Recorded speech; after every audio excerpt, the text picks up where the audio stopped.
avec C'est notre moment. Dites oui aux actualités dans votre journal TV. Uprime. Manolotra ho anao ny vaovao. Investissez dans une valeur sûre. Choisissez Uprime.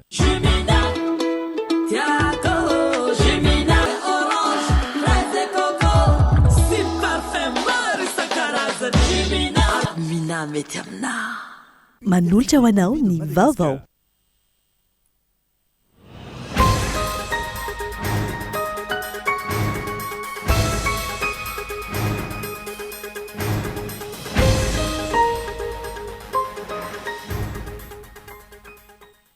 Niavaka ny fomba fandraisan'ny filoham-pirenena rosiana amin'ny filoham-panjakana atao Rosia na izany tsy tokony hanantena fa hagagantsika fa malagasy manontolo no mila miasa sy resy lahatra fa iroso amin'ny fanovana.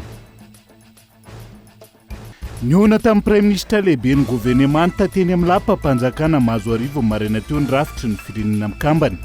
Ireto faran'izay vonina trany hanampy ireo traboana noho ny rivodoza gezany. Mavitrika ny olom-pirenena amin'ny fisoratana anarana biometrika raha ny hita teny amin'ny komuna mipitatafika manokana ka tokony hitarina ny veim-potoana fisoratana anarana ho ny be ny tanàna eny an-toerana. Nisokatra tamin'ny fomba ofisialy androany ny états généraux des droits d'auteur ho an'ireo firenena ao anaty SADC. Isan'ny tanjona goavana ao anatin'izay ny fitadiava-mba olana mahakasika ny zon'ny mpamorona. Any velany nanao didy famonjana 3 volana hatramin'ny herintaon'ireo mpanohana 20 avy any Sénégal izay voasambotra tao Maroc nandritra lalao famaranana ny kanina nitapaka ny volana janoary teo ny fitsarana marokana ny antsy prianjay.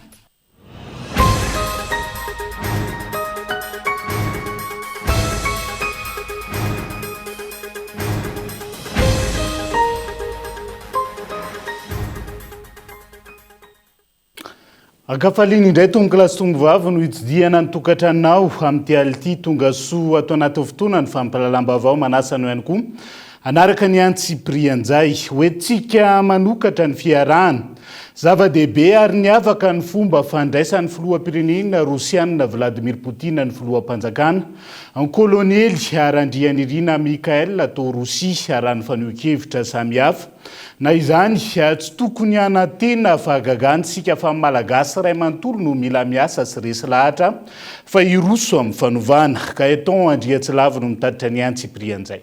Ny maraina teo nitsidika ny ivitoeram-pamokarana sy fikarohana mikasika ny drone natao Moscou renivohitry Rosia ny délégationna malagasy no tarihan'ny filoham-panjakana.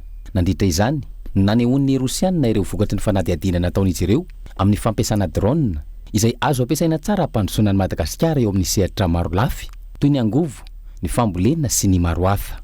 Naneho fahavononana iara-iasa amin'ny Madagasikara avy hatrany izy ireo izay nakasitrahan'ny filohan'ny fanavaozana ny Repoblika ny kolonely Randrinirina Mikael ary taorin'izay ny tododo ny verina tanindrazana avy hatrany ny délégation no tarihan'ny filohan'ny fanavaozana. Ny farana araka izany ny fitsidihana nataon'ny filoham-panjakana tao Rosia izay nisy ny fionana teo amin'ny filoham-panjakana sy ny filoha rosiana Vladimir Poutine. Isan'ny nabe resaka dia nanivon'ny fiarahamonina ary nanakoako manerana izao tontolo izao ity fitsidihana nataon'ny filoham-panjakana tao Rosia ity izay namaly ny fanasana nataon'ny rosiana. Zava-dehibe zany noraisy ny filoham-panjakana izany ary lehibe sy niavaka ny fomba fandraisana hoy ny mpanao politika naneho ny heviny.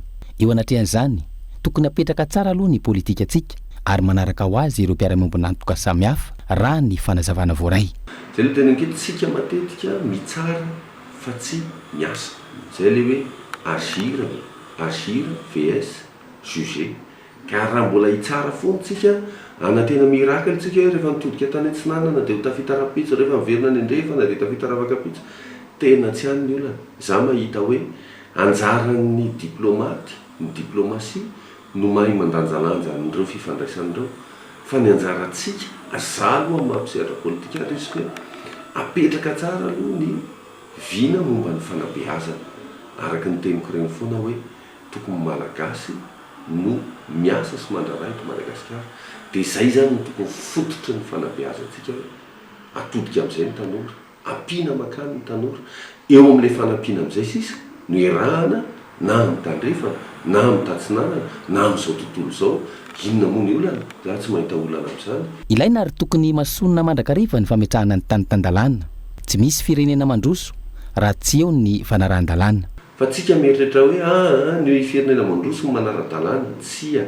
ny firenena manara-dalàna no mandroso ka zany tsy idirany tatsinanana sy ny tandrefana zany itsika ve vonona anara-dalàna an'le politika tiako resahana ka tsika zany tsy tokony manatena be an'io hoe avy any io izao dia avy any Rosia dia andeha ho any France dia mety andeha ho any États-Unis mety andeha ho any Chine dia tsika isaky ny mandeha ohatr'ireny dia hoe inona ny voandalana inona tsy ano any olana isika ve sika malagasy vonona ny iova anara-dalàna vonona ny iova andray andraikitra amin'ny sehatra politika fa tsy hoe mangingina eny dia avy eo mitroatra maraiso ny andraikitra hoe masa io mitoroka ny corruption ny kolikoly anjara andraikitra sika menakavy ane zany zany hoe le fanovana zany miainga amin'ny rehetrarehetra. Fanovana lehibe raha ny fandraisam-pitenenan'ny filoham-panjakana nataony tamin'ny teny malagasy tany Rosia ireny.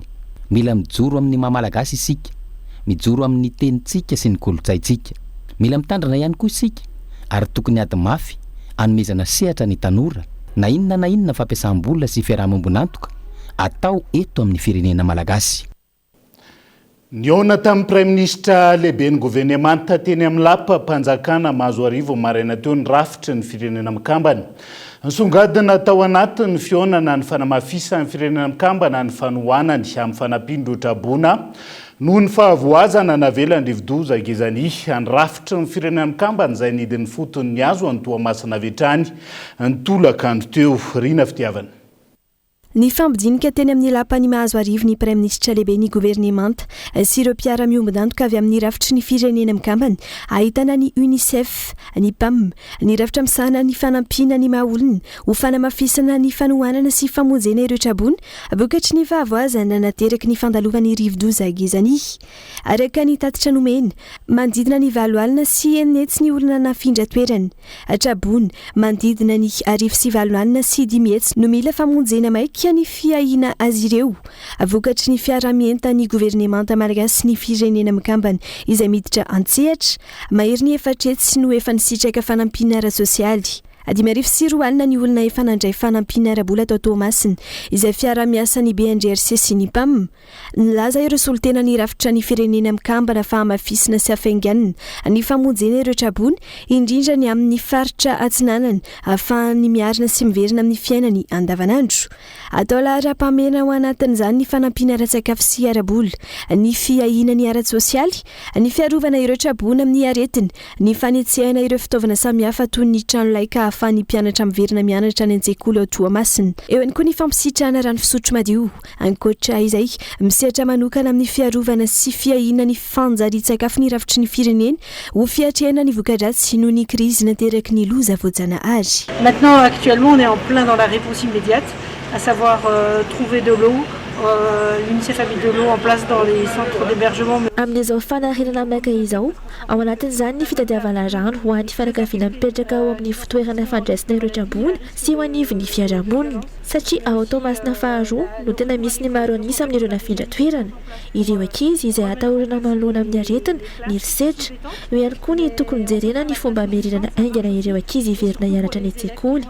Apetraka ny trano ilay isaky ny efitrano fianarana ahafahany mpianatra miverina mianatra.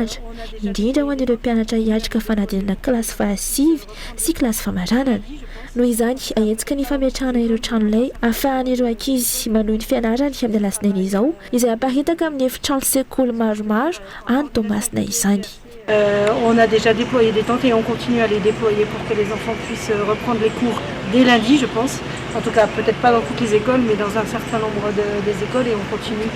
Nanamafy ankila ny fiadidina ny primatura fa tsy maintsy arahamaso akaiky sy atao mangarahara ny fanampiana azo rehetra ka tonga any amin'ny trabona tokony isitraka izany. Hoe arahantsika daholo hoe avy aiza le olona nanome izy daholo ireo ary nakaiza ny vola dia tratra tonga any amin'ny trabona marina be.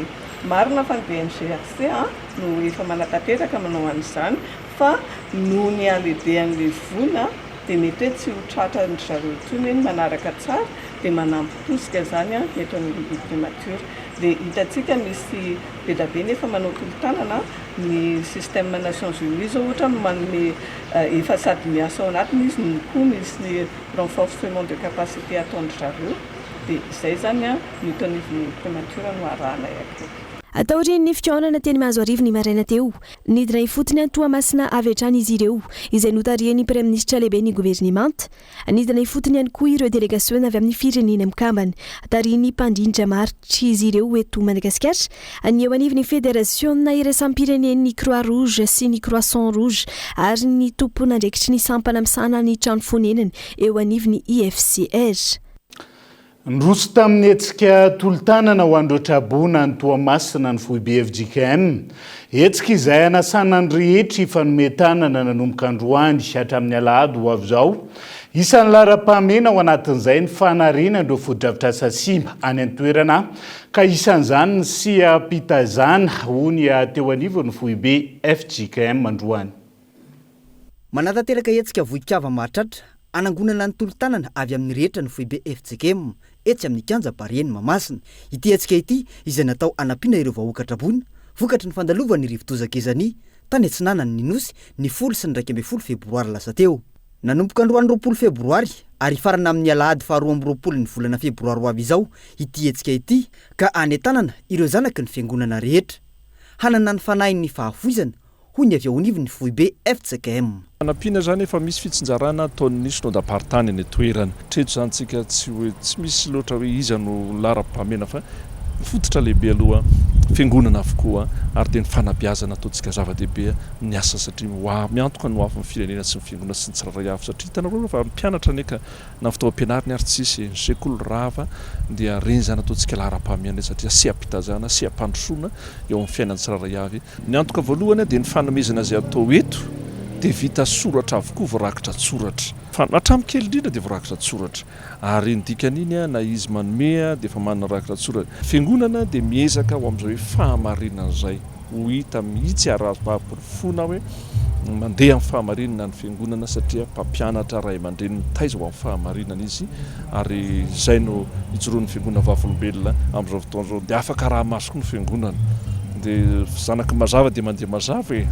Atao lara-pahamehana ny fanarenana ireo siam-pitaizana sy ireo foto-drafitr'asa toy ny fiangonana sy ny sekoly FJKM rava tamin'ny faritra Atsinanana ary ny fanohanana ireo mpianatra amin'ny lafiny ara-pitaovana. Nilaza ihany koa ny teo anivony foibe FJKM fa atao mangarahara sy ampahamarinana ny fitsinjarana ny tolotanana voangona hanaporofona fa mandeha amin'ny fahamarinana ny fiangonana. Sotran'Andriamanitra afaka natanteraka zao tolotanana totsika hoe téléthon izao ny fiangonana foibe FJKM izay natao indrindra araka ny voalaza Sotra Masina hoe mifampitondra izay mavesatra raha misy mijaly ny atao hoe ny tena dia miara-mijaly avokoa ny rehetra izany hoe tena mifanampy fanometanana vokatry ny fandalovan'ny cyclone Gizania teto amin'ny firenena tamin'ny 10 febroary teo. Androany sy rampitso zany hoe androany zoma 20 sy rampitso 20 febroary ary mifarina lahady 20 febroary zao tolotanana izao. Fandroandro voalohany dia eto amin'ny kanjany Baria ity miaraka mientana avokoa ny zanaky ny fiangonana FJKM. Mariana fa tsy ny teto andrenivohitra ihany niroso tamin'ny hetsika fanampiana sy tolotanana tahaka izao avokoa ny synodam-paritany rehetra eto Madagasikara sy ny zanaka belezana any ampitan-dranomasina. Mavitrika n'olom-pirenena amin'ny fisoratana anarana biometrika raha ny hita teny amin'ny commune ampita-tafika manokana. Mahery ny 4,000 izy ireo no voasoratra anarana treto izay mihoatra ny 5 amin'ny 20 olona isan'andro. Ny 4 febroary zao no farany feptaona ho an'ireo commune 9 ao anatin'ny distrika na Tsimondrano ka tokony ho tohizana ho ny ben'ny tanàna noho ny fahamaroany ireo mbola te andray anjara ao anatin'izay fisoratana anarana biometrika izay. Tsiaro Soarvelo. Mahery ny 5 olona isan'andro no voasoratra anarana amin'ny tetikasa-panjakana fisoratana anarana biometrika ho an'ny commune Ampitatafika, distrikana Tsimondrano. Raha toka olona 10 isa isan'andro no kendrena ho vitan'ny fitaovana nomerika miisa 7 ampiasaina ao an-toerana. mahery ny 4 volona hatramin'ny androany raha toka ny 4 febroary izao ny faran'ny fisoratana anarana ho an'ny distrikana Tsimdrano. Tsy maharaka ny toerana fandraisana raha oharina amin'ny fahavitrihan'ireo olom-pirenena ka tokony hitarina ny feptaona ao amin'izany ho ny toeram-pandraisana ao amin'ny komina Ampitatafika. Mibosesika le olona ny toerana andraisana zany lasa ataontsika hoe tsy naharaka, tsy ny komina Ampitatafika zany ny tena tompon'le fandaminana fa nantaninana any amin'ny fokotany dia misy fokotany 7 moa zany enina moa zany ny fokotany miara-miasa 7 miaraka amin'ny ato anatin'ny komina miara-miasa. Evena fa tsy ampy zany le daty hoe mijanona 24 io fa aleo itoy satria voasarika daholo eny ny olona rehetrarehetra ato anatin'ity. Raha tiana zany ny azo hoe ny olona anankiray manana hoe izy angataka izay hoe alavao io feptaona io. Ny tsara aminazy koa dia tsy asiana andro mitsahatra fa na alahady na sabotsy dia alao andeha foana. Adingana iray lehibe amin'ny fanavozana ny fitantanan-dra-panjakana ny fisoratana anarana biometrika eto Madagasikara ho ny olom-pirenena ka tokony andraisan'ny rehetra anjara. Mahasarika anazy zany dia hoe amin'le hoe biometrika dia hoe amin'ny mazao zany izay ny fahalalana hoe manampy ara-panaovana taratasy kalalahana tsisy hoe maneriterina ohatr'izany. Tokony azoto daholo zany ny olona ny tombony zany dia raha vera le izy mba mombamombanao fa hitaon'zareo daholo dia tsy manana sarotra hoe very le karapanondro zany dia andeha hitady ary na andeha ho akary indray fa efa ao daholo zany ny mombamombanao rehetrarehetra ohatran'ny le izy aloha tena mankarahara raha fahitako. Raha tsy aivina nanomboka ny 17 janoary teo ny fisoratana anarana biometrika ho an'ny sarambabem-bahoaka ho an'ireo komina 9 ao anatin'ny distrikana Tsimdrano izay nanomboana ny tetikasa. Hitatra maneran-nosy zany manomboka ny volana aprily ka atao isaky ny boribory-tany. Manodidina ny roa tapitrisa eo ny olom-pirenena kendrena ho vita eo anelanela ny volana aprily sy ny volana jona izay hanomezana ny numéro unique d'identité na ny lahara-pamantarana tokana ho an'ny tsirairay.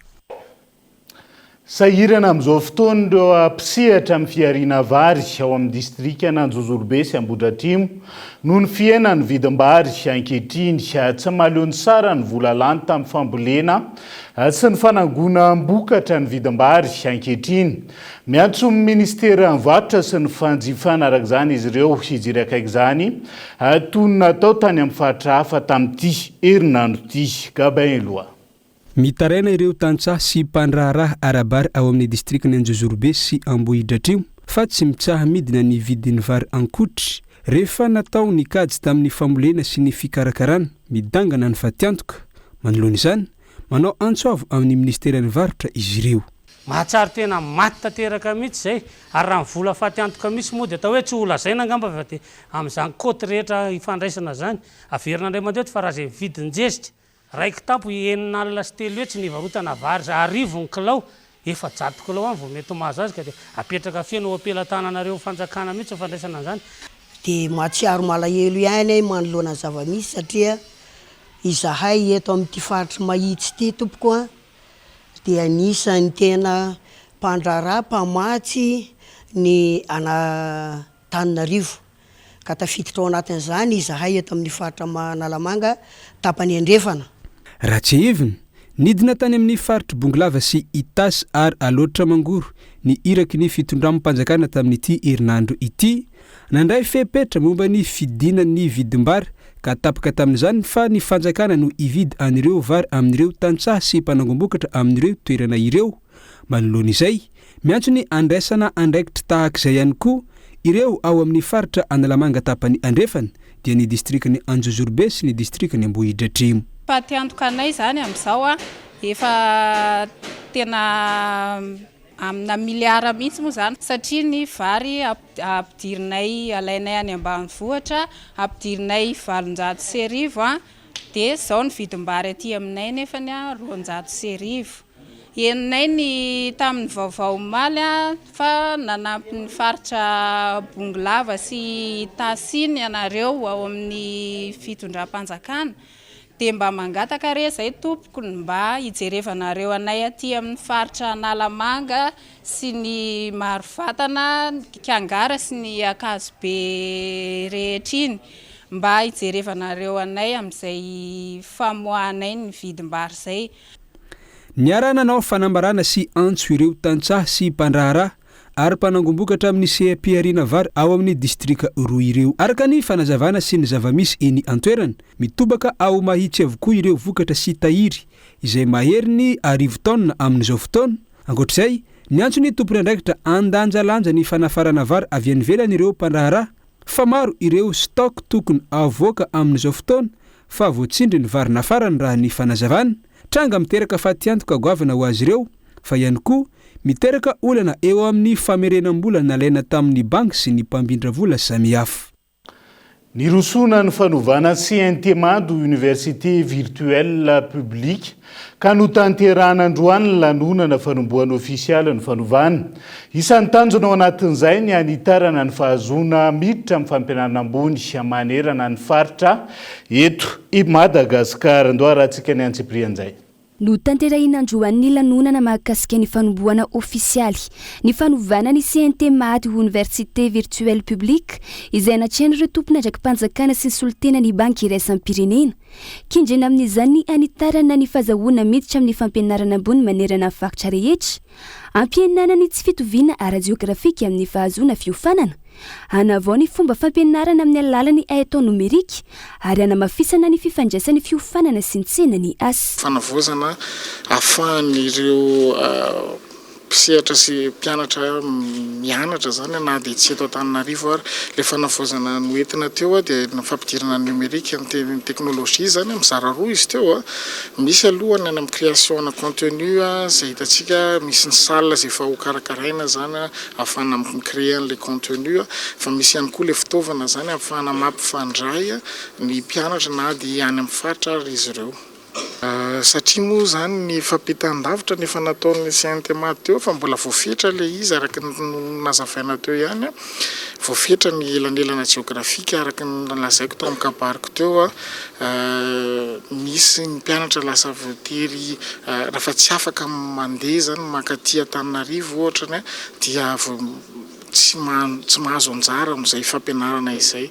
Dia ny fanakekezana kokoa ny vahoaka malagasy no antony tena nitondrana an'le fanovana zany mba ahafahany daholo be misitraka mba hitovy zo na ny eto Antananarivo na ny any amin'ny province, fa indrindra le contenu mba hitovy satria izay zavatra nivokarina taty zany no ianaran'izy ireo ihany koa any amin'ny province sy ny amin'ny toerana reculé rehetra. Fanovana eo ambany fiahin'ny ministera ny fampianarana ambony sy ny fikarohana ara-tsiansy ary ny ministera ny fampiroboroboana ny haitao ara-kajy mirindra ny postra ary ny fifandraisan-davitra toana ny tetikasa de SINM na Digital and Energy Connectivity for Inclusion in Madagascar, Université Virtuelle Publique vaovao iorina amin'ny fanavozana ireo centres régionaux de télé anciennement sy ny fametrahana sehatra LMS moderne ary ny fiara-miasa stratégique amin'ny saina. Lafomba hafa vetivety nanome gazoal rivolitatra ho an'ny FDS nanery fiarovana sy filaminana hanafainganana ny fifamezivezena amin'ny fanadiovana ny tanàna ao Toamasina. Ny tale jeneraly ny orinasa itasy ny tale jeneraly ny SPAT tsapa ho izy ireo fa maika ny fanarenana ny Toamasina ka anton'izay fiara-mientan'izay tojondrina tahiry. Solika rivolitatra no natolotra ny FDS hampandianana ireo fiara-piasainy ny mpitandro ny filaminana amin'ny fanadiovana sy ny fitandrona ny fahalemana ao Toamasina amin'izao fotoana izao. Natao izao fanampiana ratsolika ny FDS izao ho ny tale jeneraly ny orinasa hita Andriantsora Zafindrazaka sy ny tale jeneraly ny SPAT Toamasina Anise Ertina Randriambahoaka no ny fahatsapana fa mila hafanganana ny asa fanarenana ny Toamasina indrindra isin'ny filaminana ao anatin'ny fanatanterahana ny asa rehetra. Fanampiana amin'ny resaka carburant ho an'ny FDS ho an'ny Toamasina voalohany, Toamasina faharoa sy ny manodidina rehetra zany satria tena ilaina ny carburant. Fanolorana carburant 1000 litres zany natao teo entina manao ireny asa rehetra ireny, eo ny fanadiovana, eo ny fanamboarana amin'ny déplacement zany indrindra eo ihany koa ny sécurité izay tambarany FDS rehetra, eo zany ny polisy pirenena, ny gendarmerie pirenena ary ny armée. zay aloha zany azo atao ary mba azahoana tena hoe tonga dia manomboka zany ny asa fa tsy miandriandra araka ny ataontsika hoe napetraky ny fitondrana mihitsy hoe mba hahaingana kokoa ny fananganana any Toamasina. Atreto ny fanafainganana ny fanarenana ny Toamasina ny tena zava-dehibe indrindra miaraka amin'ny famonjena vona ireo trabona tao aorian'ny rivodoza. Ratsaivina nandefasana mpitandro ny filaminana fanampy misa 200 isa anatevin-darana ny FDS na ny hery fiarovana sy filaminana efa any. Araka ny fanadihadiana dia 900 isa ireo mpitandro ny filaminana iantsehatra ho Toamasina, ahitana ny tafika, ny polisy ary ny zandary. Zava-dehibe ny visin'ny tolo-tanana tahaka izao. Dia izay ihany koa no entsika amin'ny CDV ao anaty tokafoy. Aza misaraka aminay ary.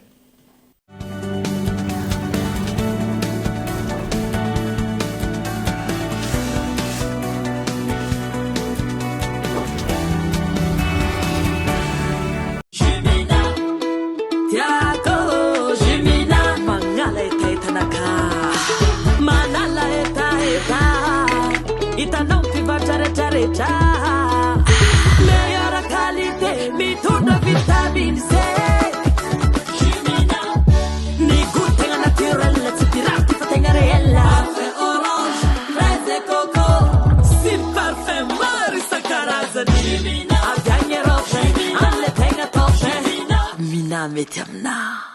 Zay mila fotoana bobaka kokoa ikifena net. Zao dia zao hely hohanina 1 giga no mety aminao. 1 giga dia zao 500 mega mandritra ny tontolo andro ary 500 mega azonao ampiasaina manomboka amin'ny 10 oraly hatramin'ny 9 ora maraina. Arivo ariary foana nefa 1 giga isamfena amin'ilay azy. Tsindrio aingana ny dièse 322 étoile 64 dièse na midira amin'ny super app Yes et moi. Oh, oh. Yes.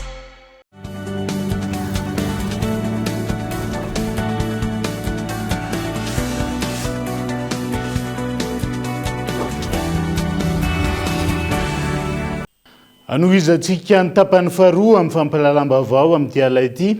Natolotra ny Madagascar National Park na ny MMP ny fitantanana ny fahatarovana Makay ao amin'ny distrika amin'ny Berorosy Mahabo rehefa nalana ny ampitantana azy tamin'ny andro ny fitondrana teo aloha.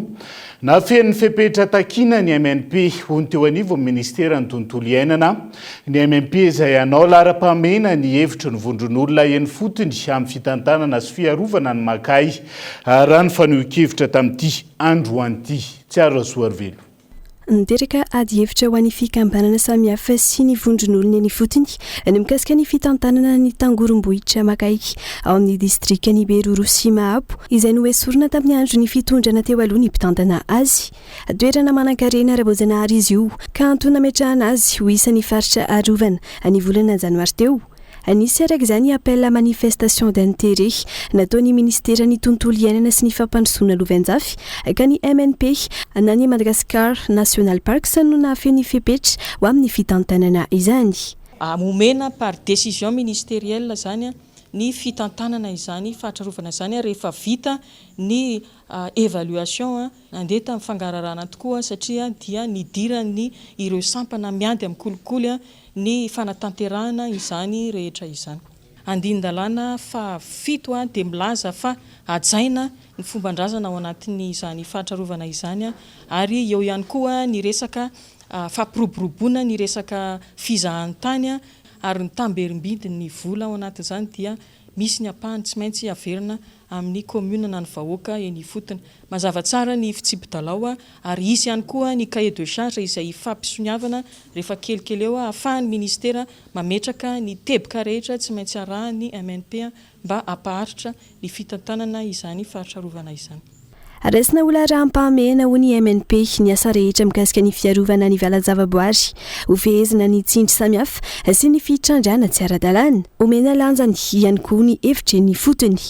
Isy aty am-boalohany atao hoe fakakevitra ny fotony hijerena ny zava-misy marina ny atoerana angalana ny hevitra fokon'olona ny hevitra ireo ataontsika hoe manam-pahefana isan-karazany any atoerana ary ihany koa ireo mpandray anjara rehetra any na atao hoe zay efa nisehatra tany rehetrarehetra inona ny zavatra misy a ny Madagascar National Park sa tsy manity varavarana ary misokatra amin'ny lafikery rehetrarehetra tsy mahavita tena rery hoe ka afaka itony tena Madagascar National Park sa hoe vita rery ny miaro amakay fa ireo olona sy sehatra rehetrarehetra misy any amin'ireo amin'ny valan-javaboary io dia atsoina ifanometanana Madagascar National Park.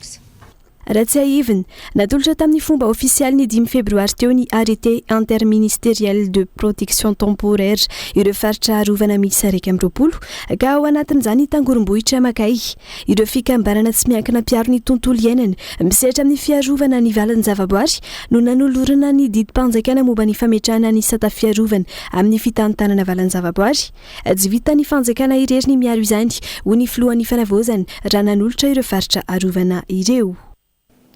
Taorian'ny fandalovan'ny rivodoza gezany niaran'ny fahavoazana goavana ihany koa ny fododrafitrasa mpifandraisany asa Madagasikara andalam-panarenana amin'ny fomba aingana ny tambazotra amin'izao fotoana izao manamafy ny fahavononan'ny teknisianina ka ezaka merina ny tolotra anatiny fotoana fohy ny antsiprian'izay. Potika noho ny fandalovan'ny rivodozagezany ihany koa ny fotodrafitrasa ara-pifandraisany asa Madagasikara tao Toamasina. Maro ireo fotodrafitrasa simba ka niteraka fahatapahana sy tsy fahatomombanana tamin'ny tolotra fibra sy ny antso.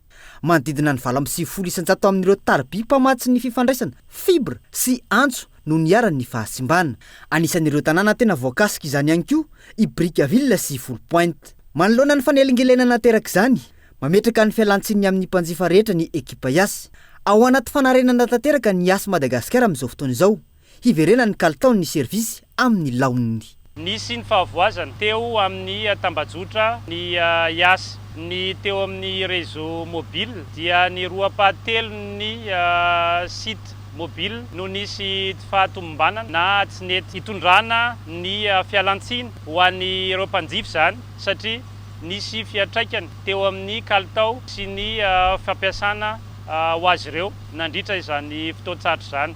Tsy nisy kosa nefa ny fahatapahana na ny hoe fahatapahana tanteraka teo amin'ny servisy fa ny kalitao somary niena tao anatin'izany fotoana izany. Izany no tanteraka dia no niezaka nataon'ireo mpiara-miasa rehetra tato amin'ny asa. Vonona ny asa Madagasikara amerinaingana ny tolotra ao anatin'ny fotoana fohy, manentana mpanjifa anaraka tsy tapaka ireo fitaovam-pifandraisana ofisialy ihany koa mba hanaraka ny vaovao farany momba ny fivoaran'ny asa. Azakazaka ny asan'ireo teknisianina, efa nisy ny vahaolana vonjimaika ny fitariana ny tarby mpamatsy ny fifandraisana any amin'ireo fotodrafitrasa hafa tsy voakasika mba hisorohana ny fahatapahana.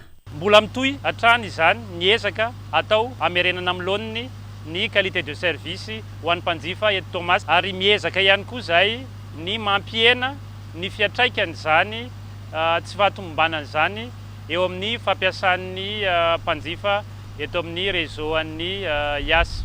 Dia mbola mamerina ihany koa izahay ny fialatsiny amin'ny mety tsy fahatomombanana no izay fiatraikany mbola fisian'ny sita izay mbola misy tsy fahatomombanana izay. Mankahery ireo mponina niarambona ny asa Madagasikara no mankasitraka ny ezaka atao ny tompona andraikitra ihany koa nanolotra fanampiana vonjitaitra toy ny vary sy tafo tamin'ny anaran'ny vondrona aksianina izy ireo efa natolotra eo anivo ny tompona andraikitra voalohany ao amin'ny BNGRC ny fitsinjarana izany.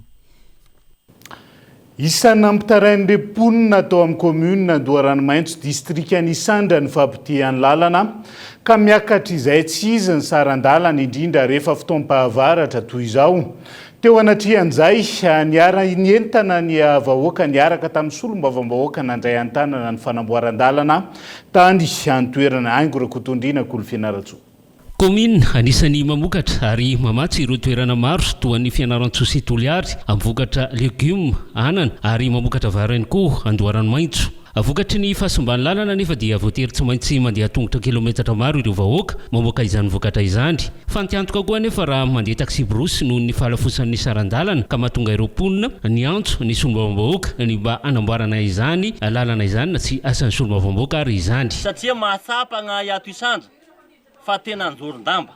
Efa ela ihany no nitarainy ty lalagna etia soa injagna Andoharanomaitso. Salan'izany koa ny Andimbe Sotanana. Salan'izany koa ny Ambalavao Forêt Mazoarivo ary amin'ny Closement jusqu'agny amin'ny fanjakana.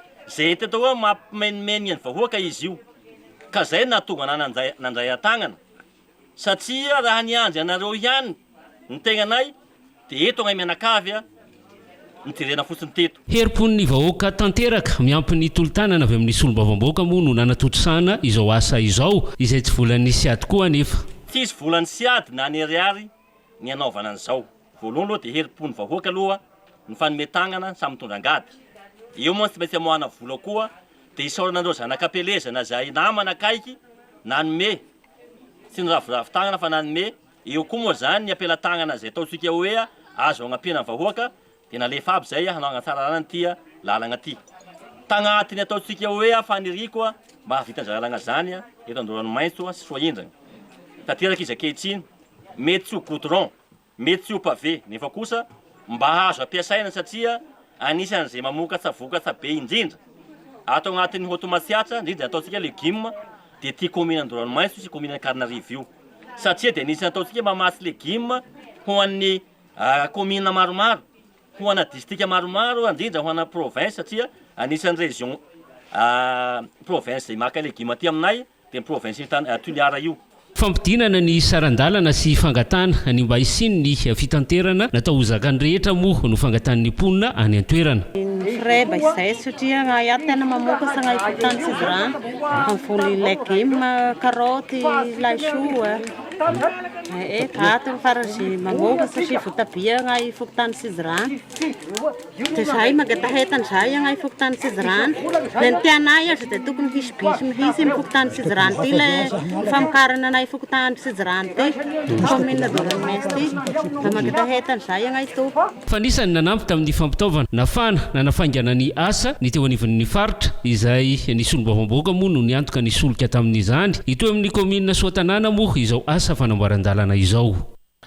nisokatra tamin'ny fomba ofisialy androany ny état généraux des droits d'auteur na ny EGDA ho andreo firenena ao anatin'ny zata SADC isan'ny fivoriana sy adinika iarana amin'ireo mpikambana natao mivovonana iraisam-pirenena iresahana momba ny olana sy ny vahaolana mahakasika an'izay zony mpamoron'izay andoarantsika ny Antsiprien nisokafana androany ny état généraux des droits d'auteur hiarovana ny zony mpamorona ho an'ireo firenena ao anatin'ny SADC tanjona anatin'izany ny amahana ny olana eo amin'ny zony mpamorona ary ny hisiany vola miditra ho azy ireo eo amin'ny sehitry ny sarimihetsika izay manandanja eo amin'ny kolotsaina ary ihany koa mamelona olona maro homena lanja manokana ao anatin'izany ireo tanora ahafahana manandratra ambony kokoa ny sarimihetsika ao anatin'ny politika mpanjakana moa zay resaka fanomezana sehatra ny tanora zay indrindra eo amin'ny fanomezana asa ny famoronana indrindra ny hoe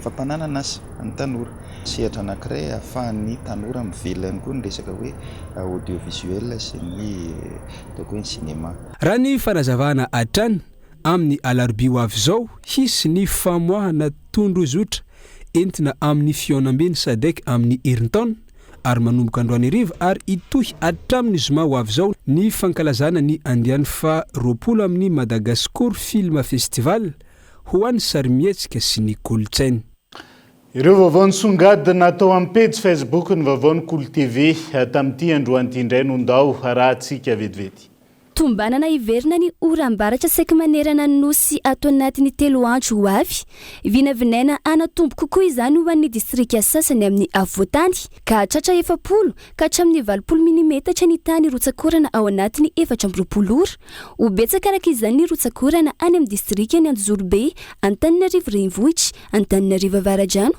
Antananarivo atsimondrano, Ambohitra atsimo, Andramasina, Manjakandriana ary Ambatolampy raha pitso sabotsy faraka 20 ny volana febroary 2024 nahazo fampitandremana miloko mavo momba ny fahabetsahany rotsakorana ireo toerana ireo ny alahady 12 ny volana febroary 2024 kosa ho an'ny faritra Alaotra Mangoro izay nahazo fampitandremana miloko maitso taoriny ny fisokafan'ny trano fisakafoanana sy fanaovana lanonana la balançoire dia tonga nanolotra fanampiana ho an'ireo mpiray-tanindrazana any Tomasana ihany koa izy ireo tao amin'ny fokotany Mangarivotra Sud no nanatanterahany izy ireo izany tamin'ity herinandro ity ny vohitra nandritra ny fioanany ministry ny fambolena sy ny fiompiana malagasy tamin'ny ministry ny famboleny fédérationna rosiana tao rosia amin'izao diany ireo délégation teriny filohan'ny fanavoazana anytoerana izao ny famokarana ara-pambolena fiompiana sy fahasalaman'ny biby fanodinana ireo vokatra fifanakalozana ara-teknôlôjia ny fikarohana iaraha manatanteraka fampiasam-bola iombonana irosy tsy ho ela eo amin'ny fanaovantsiny ny fifanarahampiaramiasa ny firenena rotota ary efa miaraka amin'jery sady ny fomba anatanterahana ny asa voafaritra eo ampiandrasana izany ireo teknisiana nidina teny akady eva lasorana ekipa avy amin'ny apipa sy ny ministera ny fanajariana ny tany sy ny narahantany niaraka tamin'ireo polisy de Remblay taoriny ny fitaraina ny mponina teny antoerana mahakasika ny fanotofana tany tsy ara-dalàna nampanatsoana hoeny amin'ny apipa ny tompon'andraikitra tamin'ny fanotofana mba anazavana ny antony sy ny andraisan'ny fepetra mifanaraka amin'ny lalàna fiara lehibe misy telo feno ranontany no mbola giazana ao amin'ny komisaria lasora misy ankoa ireo efa nampanatsoana eny Anozato anazava sy ando onitra araky ny sazy miantra aminy entitra ny fanaraha-maso sy ny fepetra raisina ary tsy misy anavana ho an'ireo rehetra mbola minima anao fanotofana izay efa norarany lalàna nanomboka ny taona 2024 mitoy ny fanenjehana ireo ny OP fiohy ny fanazavana azon'ireo solotena malagasy nandray anjara tamin'ny éducation jeu international craftsmela andiany fa 7 tany Inde ny local to global trophy nandritry ity etsika ara-kolotsaina sy ara-javakanto ity firenena mahery ny 30 no nandray anjara nandritry ny etsiko izay nitanterahana nanomboka tamin'ny voalohany volana febroary ka hatramin'ny fa 19 ny volana febroary 2024 lasa teo inefatra i Madagasikara no nandray anjara ary samba no nahazo izao maripakasitrahana izao raha ny fanazavana tsy amboara-tsotra ity entina mbody ity fa mariky ny ezaka ny talenta ary ny finiavana hitahiry sy ampiroborobo ny kolotsaina malagasy naneo izahay efa makahery ny mozika sy ny dia ary ny fanay malagasy hoy ny mpanakanto kenina ny anakina ny akademi pireneny ny zavakanto sy ny kolotsaina eo ambany fiahin'ny ministera ny serasera sy ny kolotsaina moa no ny solotena ny Madagasikara tamin'izany dia izay ihany koa no entina manakatona ny fiarahana amin'ny diality anaiza misy anao ankasitrany ianao nanaraka ny fampalalam-baovao hatramin'ny farany veloma tompoko